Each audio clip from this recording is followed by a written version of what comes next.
Series continues. A compulsive gambler who beat the odds on the road to recovery. Plus everything you need to know about weddings from the editor of Brides magazine. Good morning, everyone. Glad that you could join us today, especially because we open our show with something that is moving, poignant, and certainly all of us are interested in, the state of a terrible situation in Ethiopia. You know, during the congressional recess in December, so many senators take their families, find some warm climate, and go off and relax. Well, not our Massachusetts Senator, Ted Kennedy.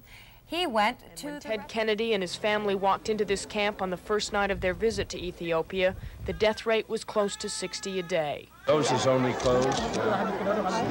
Yes. Kennedy has seen famine before, but never in such numbers, such massive proportions. For the senator, it was deeply moving. For his children, 24-year-old Kara and 23-year-old Teddy Jr., it was gut-wrenching. My first impression is obviously one of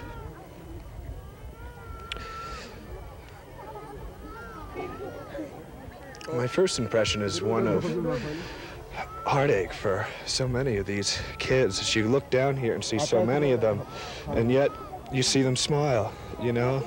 All of them just want to reach out and touch you. You feel like you just want to help every one of them.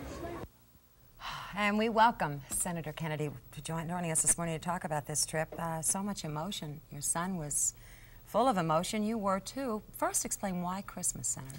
Well, I think Christmas has always been the time of caring and sharing, reaching out to others. I think that's always been the symbol of Christmas. And this was something that the family wanted to do. I've been very interested in the United States Senate over the period of years of the problems of hunger and the problems of refugees, and have spent time on it. But my children felt that this year that they wanted to be a part of what is the greatest human tragedy of our time. You must have spent an awful lot of time in an emotional state. Well, we spent 5 days in Ethiopia and 5 in Sudan. I'll never forget the feeling of the whole problem of the human tragedy there. We read about it, we see it reported excellently on your programs, but till you see the child whose limbs are so thin they can't even inoculate for measles, children's eyes filled with flies, and the child too ill and too sick to even be able to brush them away, the constant coughing of children that get a respiratory illness and sickness. That's the dark side. There is a hopeful side, though, and that is one that the help and assistance is getting through. The contributions to the voluntary agencies is making a difference. It's keeping children alive today. I was impressed with the fact that you went right into the camp and you worked, and you also didn't opt for the comforts of a hotel. What did you do in the camp? Well, all the children wanted to participate. Teddy worked in programs for they develop prosthetic devices for children that have lost arms and legs. It's a long-time interest. My daughter was involved in a feeding program. It's interesting. If you say in a minute you'd like to help, you're suddenly doing something. They need that kind of a help. And I think in the beginning, the initial human reaction is sort of a way you're kind of almost concerned that you can't about touching or helping the children, and then once you're involved, you become very much involved with them. And I suppose the saddest moment is leaving those places. You leave and you're out of it. They're still there. That, I think, is one of the thoughts which you carry with you. We stayed with the voluntary agency people in those communities. Obviously, we're better off clearly than those that are living out on plains without any kind of shelter whatsoever. The hotel you stayed in, you couldn't even brush your teeth with the water. I wonder if you went on a political mission because of your position, but came back with something that might now be more of a personal cause as well. Yeah, it's a personal cause. Having been in the Senate now for 22 years, I've been interested in the problems of hunger both here and abroad. I've been through the refugee camps in Southeast Asia, in Bangladesh in the early 70s, held the hearings about the Sahel starvation in Africa in the early 70s. So we did the hunger hearings in the United States a year ago, Thanksgiving time, about the problems of hunger here.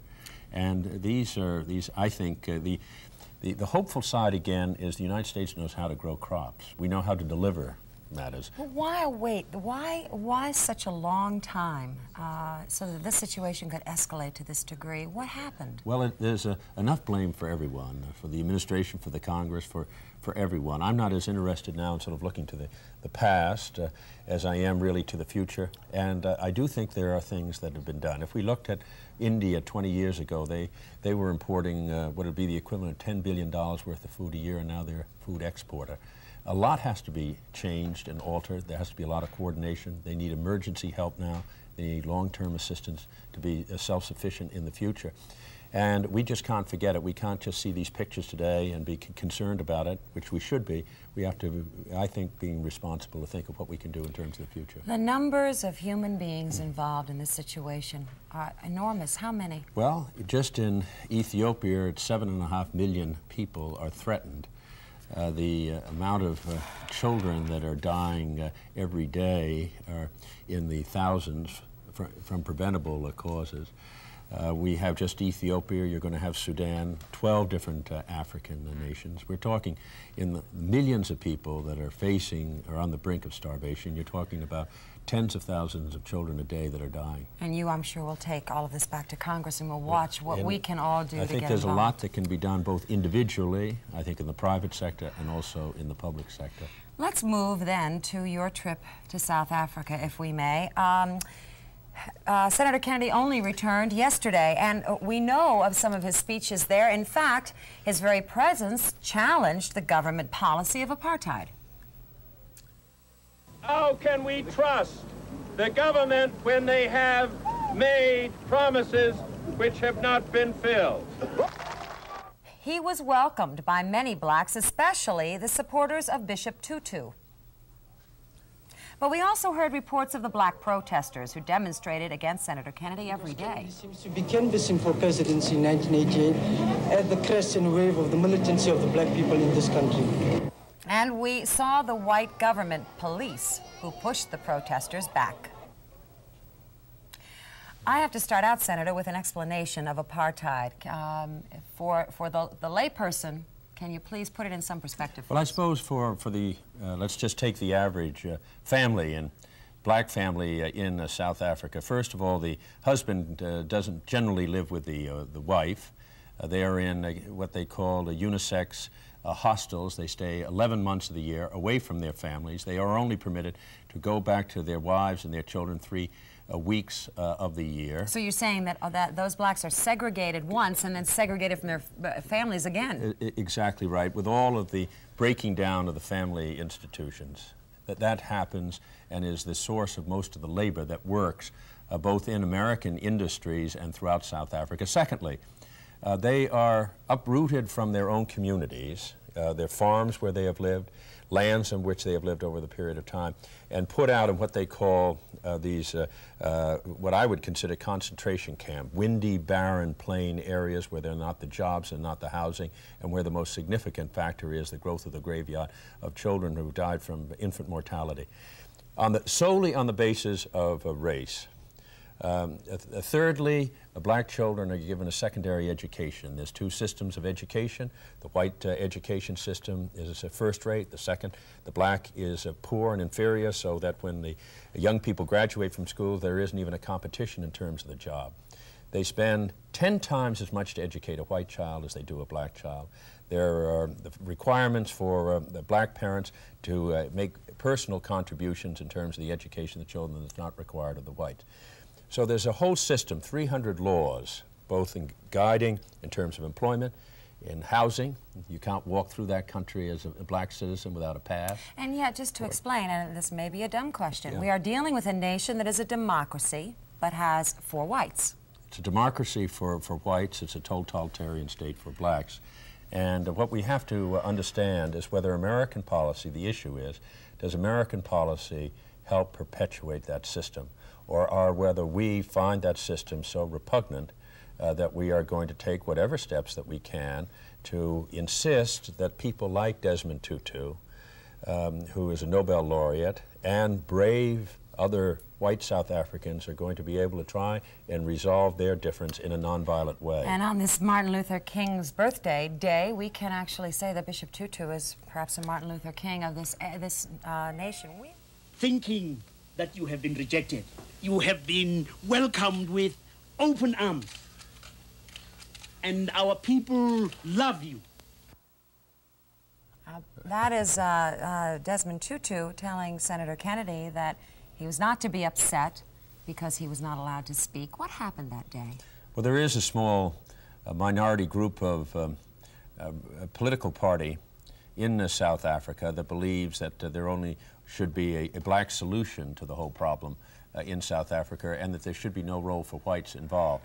And they were the demonstrators. There weren't many of them, but a small vociferous group can make it difficult for speaking. But let's explain, though, to people the way you explained it so well to me, that that among these blacks who are seeking a solution, there's Desmond Tutu, who's very peaceful, and then there's AZAPO, which is a little more militant. So it is. It's militant, and it's also Desmond Tutu believes in a multiracial, nonviolent solution. AZAPO believes in a single racial solution, and that it should be a black resolution of the problem. And they're clearly the minority. People say that you went to this to the country and took this trip because you're running for president. Yeah, as I said in South Africa, the issue isn't whether I can run for the president of the United States in the future. The real issue is whether any black can run for the presidency in South Africa in any time in the future. And of course, that is prohibited, even though in a country the population is 80% non-white. Are we naive if we equate this situation to the one in our own country during the Civil Rights Movement? Well, I think precisely in this respect. One is that blacks are denied the right to vote. That's a rather basic and fundamental element in our own society, which we have accepted, and it is basic in terms of our voice. Secondly, they are not citizens in their own land. They can't live where they want, they can't work where they want, they can't travel when they want. So basically they're being denied citizenship in their own land. And the real question is whether the United States is going to have a policy that's going to help and assist that continuation of a racist policy, or whether we are going to help those forces that believe in nonviolent change and believe that there can be, that someday South Africa can be free. How long has this policy, apartheid, been in existence? Effectively over a number of years, but it's been more precise, enacted most vigorously with the acceptance of their constitution within the last year, which basically excludes black citizens from any meaningful participation in the choices and decisions. You have a policy that when you travel around the world, you do not criticize the Reagan administration, and yet you stood up and tried to talk with white businessmen, and Ambassador Nickel was not very kind in representing the Reagan administration. Why? Why is American business reluctant to take a stand on this apartheid policy? Well, first of all, a number of them are opposed to apartheid. One of the key issues before the Congress will be what are going to be the economic sanctions of the United States to discourage apartheid or have American business more involved in the whole process of dismantling apartheid. Many of the workers there say that the only time that the businesses are really concerned about it is when it means profits. They are not interested in the fact that the workers are discriminated against, or that the families are separated, or that they're moved to these homelands which are barren wastelands. And that is one of the issues that we're going to be debating in the Senate. So then you, Senator, if in fact went there to begin a presidential campaign, and the fact is you might discourage some heavy contributors to your campaign because there's industry involved. I think that the important factor are two of why the United States ought to be involved. First of all, the issue of apartheid. There's one country in the world that has a racist policy, and what should be the relationship of the United States with that? That's number one. Secondly, the fact is that someday South Africa will be free, and how are those leaders in South Africa going to look to the United States? Are they going to look to us as we have identified with a non-violent non-racial kind of a solution to it, or are we going to continue to be identified with a small elite group of men and women who believe in a racist policy? We're going to take a phone call, and I don't want to run out of time, but I have to ask you this. As you stir up a situation that obviously everyone agrees is a problem, everyone's for human rights, but as this thing gets all stirred up, do you chance communist infiltration? I mean, as this issue, the pot boils, is it dangerous? There is no question that many of those in South Africa that want to perpetuate a racist system would like to have say that that is the real danger. On the contrary, what is the real danger for the communist penetration is when there is upheaval and when there is turmoil and where there is conflagration and violence. That's when the communists move in. And it really, that is something that we ought to recognize. We have understood that. That's what history has taught us. Yes. And that the best way for us to ensure a resistance to that kind of an activity is for us to identify with the Desmond Tutus, those that believe in a non-violent solution that is going to eliminate racism. Had we done that very early on with Martin Luther King, that's right, we would have solved our problem sooner. Exactly. Let's take some calls. Good morning. You're on Good Day. Right. Good morning. I would like you to please tell me some specific ways that a layperson can help most effectively to end apartheid. There's a good question. First of all, it isn't only going to be the Senate of the United States that will be making decisions. Communities have made decisions. For example, the city of Boston made the decision about non-investment of pension funds of city employees being invested in South Africa. If your children are going to universities, universities have capital funds. Perhaps they are investing in some South African industries. They might take an active interest in the universities.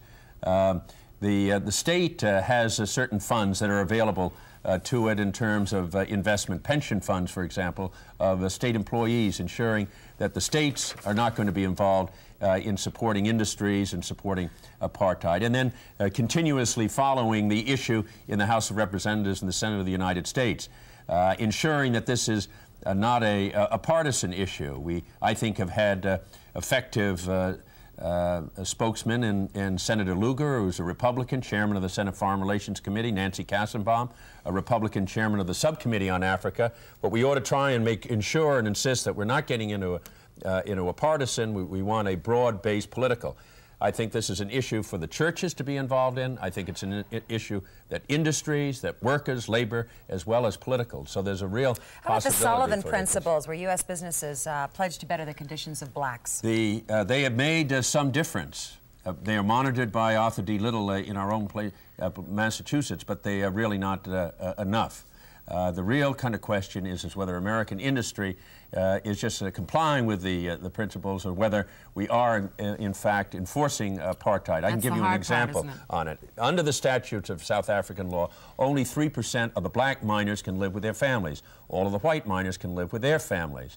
Now, if you have an American mining company enforcing the South African law that's only 3% of their miners can live with their family, the 97% cannot, then that American company is helping to enforce apartheid, and that is basically wrong. So we have to expect that American industry, if it's going to remain in that country, is going to be a strong and effective force to resist that kind of action. Let's take another call. Good morning. You're on Good Day. Good morning. I'd like to know what is President Reagan doing about the situation in South Africa? Their policy is a policy of what they call a constructive engagement. That is meant to, I have found, to be a rather meaningless policy. What they are trying to do is sort of do it behind the scenes, not to confront or engage the South African government in any meaningful way in trying to take significant steps towards, one, citizenship, two, halting the denationalization of their citizens in their country. Secondly, the Reagan administration has refused to enforce or support resolutions that have been passed through the United Nations for the liberation or the freedom of Namibia, because it is basically playing ball with the South African government. And many of these items, what happens in Namibia, what happens in terms of the business community, are all part of what is called the concept of constructive engagement. What it is trying to do is say that we're going to try and engage apartheid in a constructive way. Bishop Tutu has said, look, can you engage communism, can you engage Nazism in a constructive way? Winnie Mandela said constructive engagement just polishes the links on the chains of slavery of apartheid. That's a visual picture that stuck with me. I'm hopeful of being able to work with the White House. I've been in touch with the White House in the trip since I came back from Ethiopia and Sudan. I want to work with them. I want to work with them on this policy. But I want to make it very clear that I'm going to continue to fight apartheid, and we're going to continue to give the Senate of the United States an opportunity to vote on these issues before this session's over. Thank you for this morning. Thank you very much. And as a mother, I thank a father for opening his children's eyes, taking your kids to Ethiopia for Christmas. Was terrific. Thank you, Senator Ted Kennedy. Nice to see you.